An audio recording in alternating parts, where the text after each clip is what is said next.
Welcome to part 20 of the Ultimate Unsolved Mysteries Iceberg. In this series, we deep dive cases including true crime, mysterious disappearances, myths and legends, strange events, internet mysteries, and more. The disappearance of Dail Dinwiddie. On September 23, 1992, Dail Dinwiddie, a 23-year-old art history graduate, attended a U2 concert with friends in Columbia, South Carolina. The group later went to Jungle Jim's, a popular nightclub in the Five Points area. It was here, in the early hours of September 24th, that Dail was last seen. Approximately at 1:30 a.m., she separated from her friends, who assumed she had secured a ride home. According to later investigations, the last individual who spoke with her was a bouncer at the nightclub. She is reported to have left the club alone, without her purse. Her disappearance was noted the following morning when her father discovered her unoccupied room, leading to a missing person report filed at 8:30 a.m. Dail Dinwiddie was described as a cautious individual, wary of being out alone, so alarm bells were immediately set off by this uncharacteristic event. Importantly, she suffered from severe asthma and allergies, conditions requiring regular treatment, and she may not have had her inhaler with her. The case, treated as a kidnapping due to its atypical nature for Dail, led to extensive investigations but yielded few leads. One name that surfaced during the investigations was Reynaldo Javier Ray Rivera, a University of South Carolina student at the time, who later admitted to the slayings of 4 women in Georgia. Despite his criminal background and proximity to the case's location, there has been no concrete evidence linking him to Dail's disappearance, and he has not admitted to any involvement. To this day, Rivera's connection remains entirely speculative, with authorities unable to definitively link him to the case. Further, Rivera admitted to the slayings of 4 women, so if he was involved, I suspect he would have at least held out some evidence to the authorities that he may be. No body or any further trace of Dail have ever been found. Further, unlike some other missing persons cases we have discussed in this series, there have been no reported sightings of Dail since.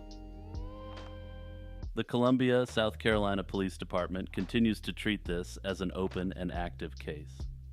If you have any information with respect to Dail's disappearance, please reach out to the authorities. The Kanungu Cult Massacre, Africa's Jonestown. The Kanungu Cult Massacre, one of the most devastating mass slayings in history, occurred in southwestern Uganda in 2000. Over 700 followers of the movement for the restoration of the 10 Commandments of God perished due to the actions potentially orchestrated by the cult's leaders.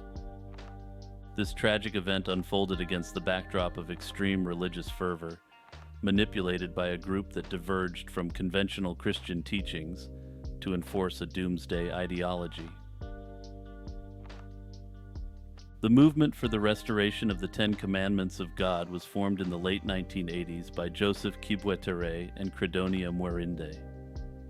They claimed to have visions of the Virgin Mary, instructing them to lead people towards strict adherence to the 10 Commandments in preparation for the world's end.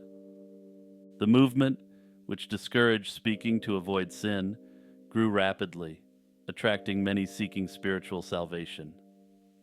The leaders took advantage of their followers' devotion, urging them to sell their possessions and hand over the proceeds, under the pretense of preparing for the apocalypse. As the predicted apocalypse of January 1st, 2000 came and went without incident, disillusionment set in among the followers. Yeah, you heard that right. The world didn't end, so they were pretty bummed out about the whole thing. The leaders then declared March 17th, 2000 as the new date for the world's end. On that day, members gathered in the cult's church in Kanungu, where they were locked inside and the building set on fire, resulting in the deaths of 530 people. This horrific act was preceded by a feigned celebration, misleading the followers into a sense of communal joy before their ultimate demise. The aftermath of the fire led to the discovery of mass graves across southern Uganda, revealing the extent of the leader's deceit and cruelty. Police investigations uncovered that many of the dead had been poisoned or stabbed weeks before the church incident. Despite extensive investigations, the main cult leaders were never found, leaving a lingering shadow over the tragic events. So yeah, Jonestown occurred again in Africa in 2000, and you've never heard about it until now. Which begs the question, how many other Jonestown-level slayings are there out there? Unfortunately, as of March 2024, the leaders of the cult are still on the lam, and no charges have ever been filed in relation to this horrific mass slaying.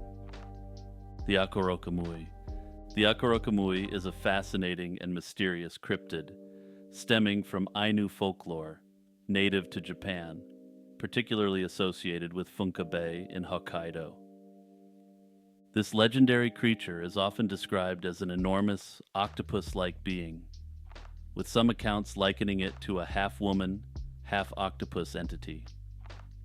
According to folklore, the Akkorokamui can reach astonishing lengths of up to 390 feet, making it amongst the largest cryptids.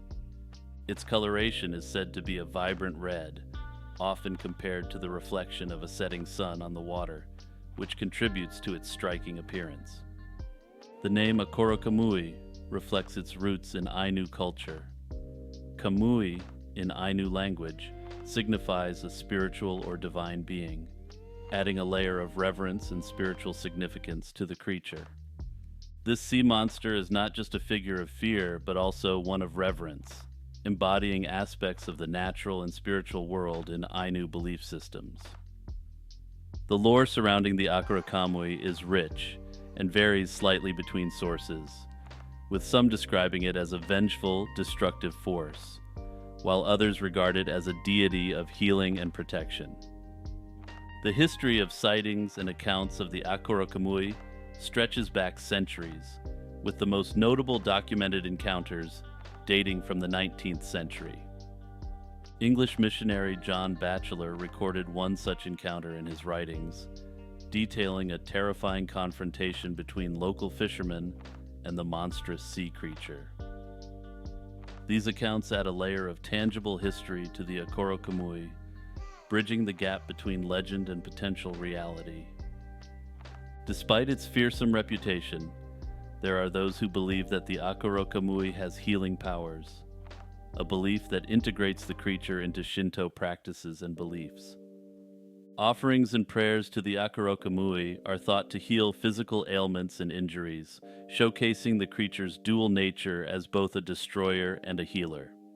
Like the Kraken, there's an obvious real-world explanation for this cryptid, or at least the non-spiritual elements of it. Giant squids are well-documented elusive animals, which are known for their impressive size and deep-sea habitat. They can grow up to 43 feet long, making them one of the largest creatures in the ocean. Their large size and elusive nature contribute to the mystery surrounding them, much like this cryptid. The size of the giant squid, although significant, is smaller than the lengths reported in some Akkorokamui legends, which describe the creature as reaching up to 390 feet. However, the giant squid's substantial dimensions and mysterious deep-sea life could have contributed to the creation of sea monster tales. Their reddish-brown color, consistent with the color reported for this cryptid, and enormous eyes, up to 10 inches in diameter, could add to their monstrous appearance in murky underwater conditions. This could have led to exaggerated reports by mariners and fishermen, contributing to the folklore of this cryptid. Also, it's important that once the legend has become established, an element of mass hysteria has the potential to take root. If a fisherman is primed to expect to see a 390-foot octopus-like creature, and a 40-foot squid shows up, with part of its body submerged in the depths, this easily becomes an Akkorokamui. Jimmy here, the YouTuber behind the Lazy Chill Zone channel. If you're enjoying my content, please hit the like and subscribe buttons and the notification bell. My goal is to create the most expansive iceberg series in YouTube history, and I want you all along for the ride, so hit that subscription button.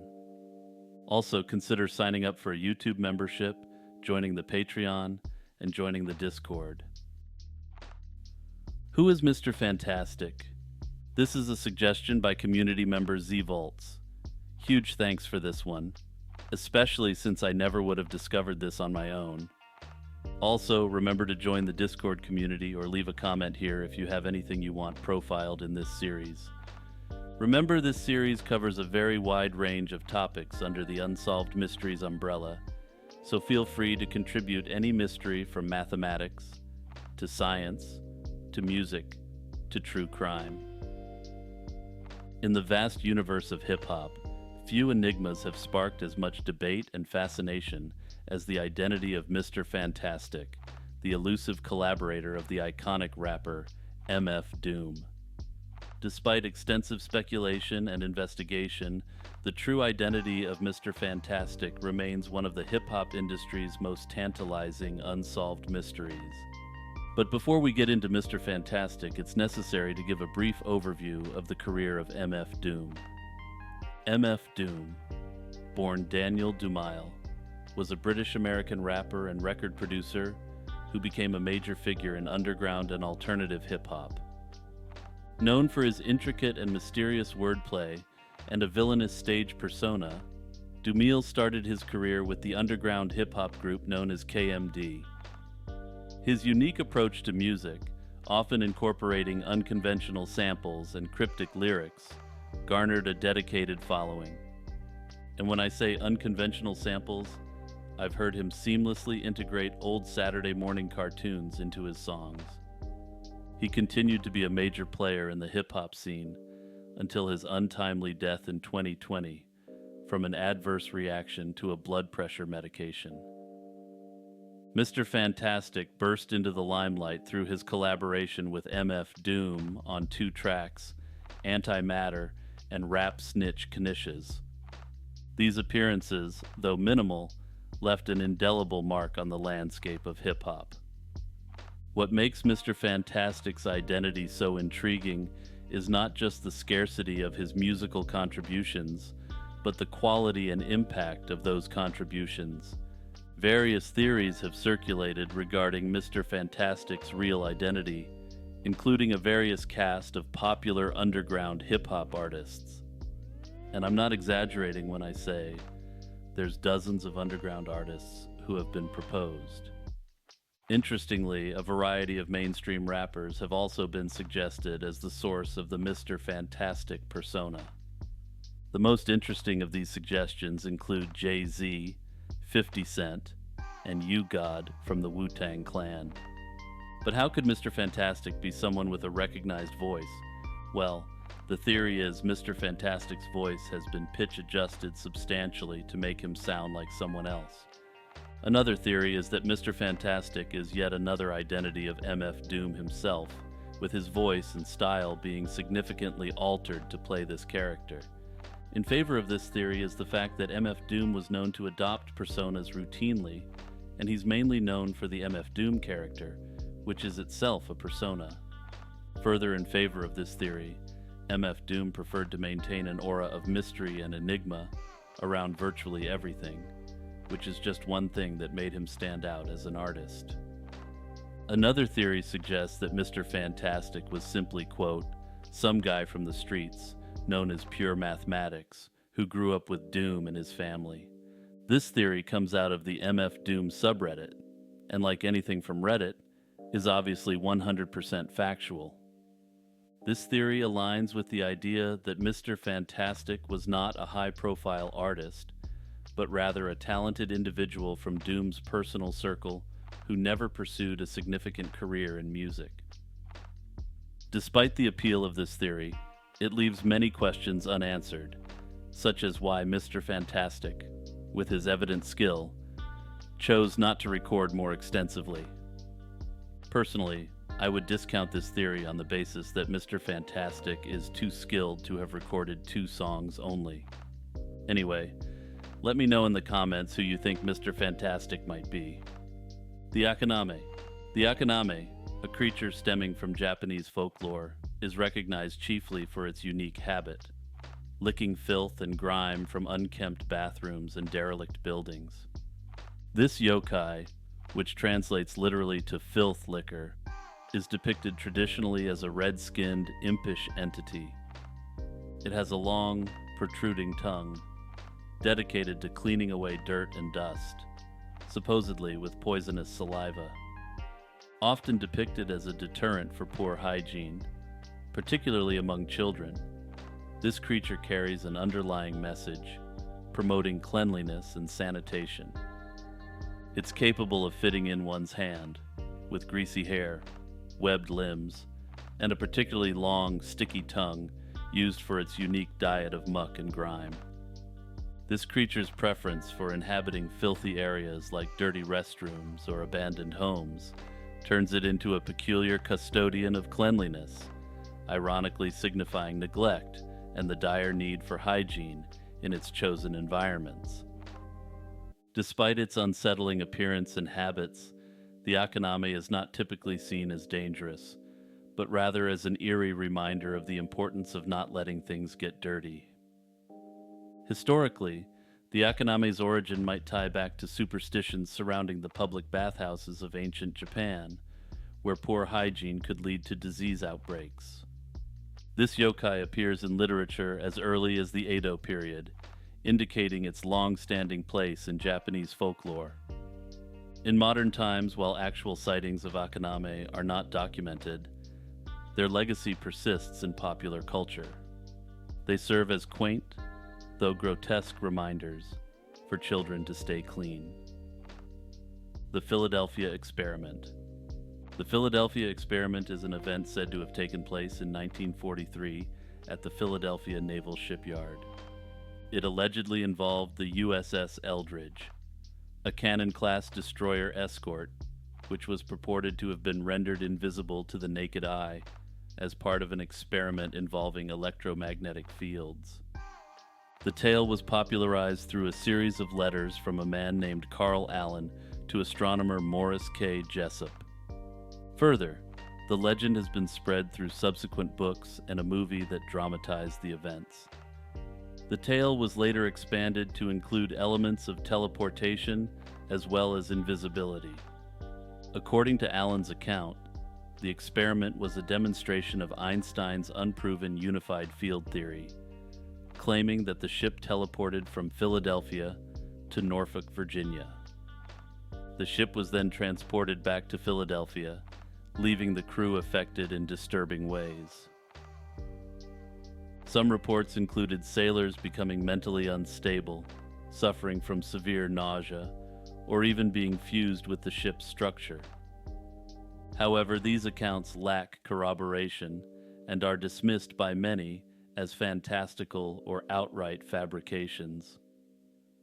The origin of the story can be traced back to Jessup's correspondence with Allen in the mid-1950s, following the publication of Jessup's book on UFO propulsion.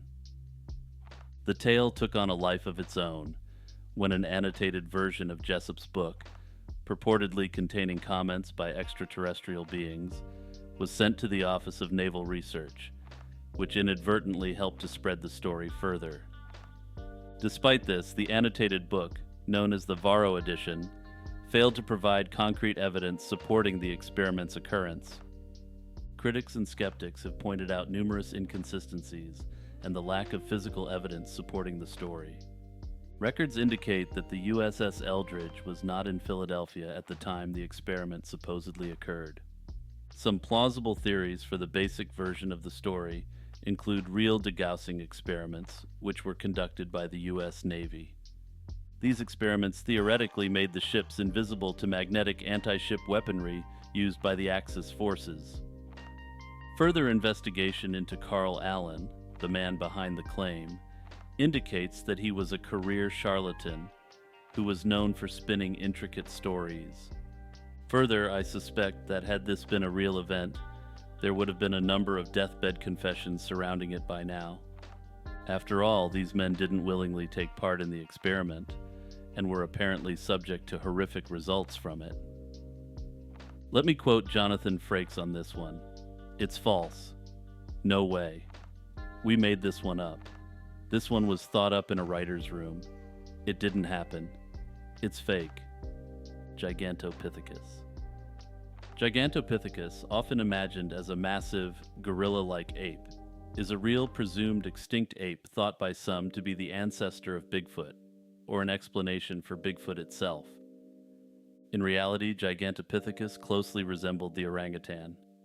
Weighing an estimated 650 pounds, this creature's size remains speculative due to the limited remains found.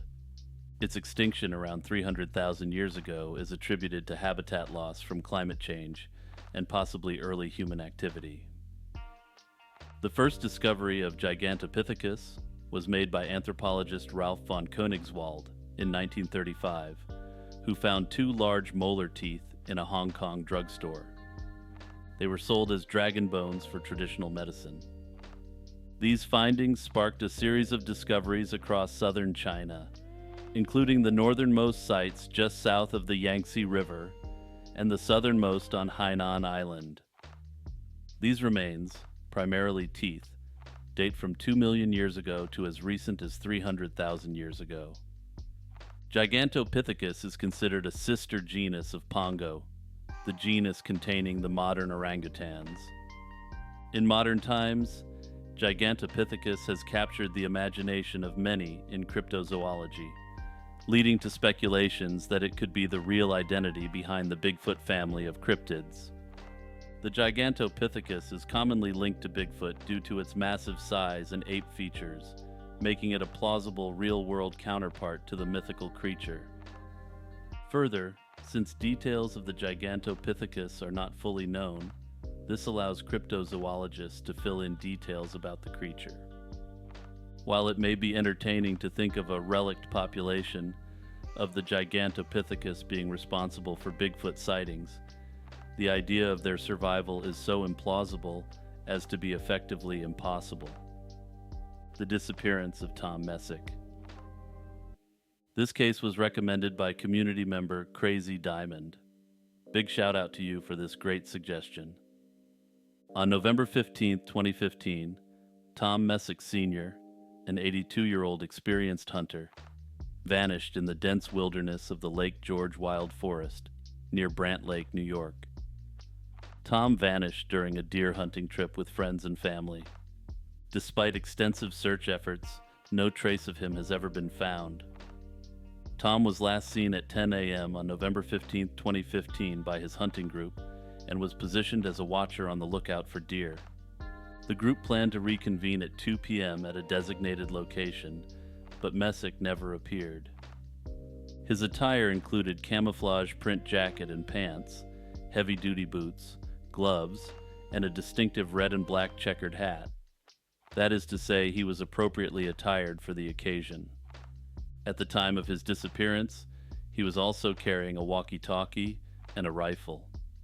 It's noted that Tom had medical conditions affecting his hearing, vision, and mobility.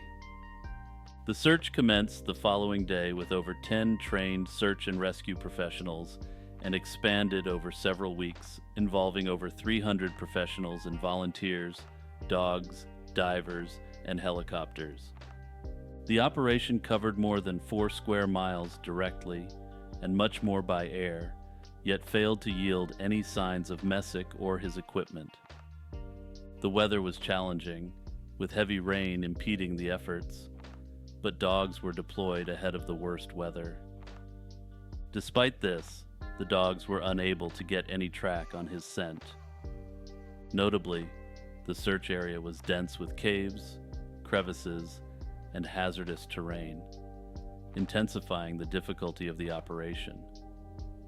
The extensive involvement of various agencies, including the FBI, was unusual, raising questions about the nature of Messick's disappearance.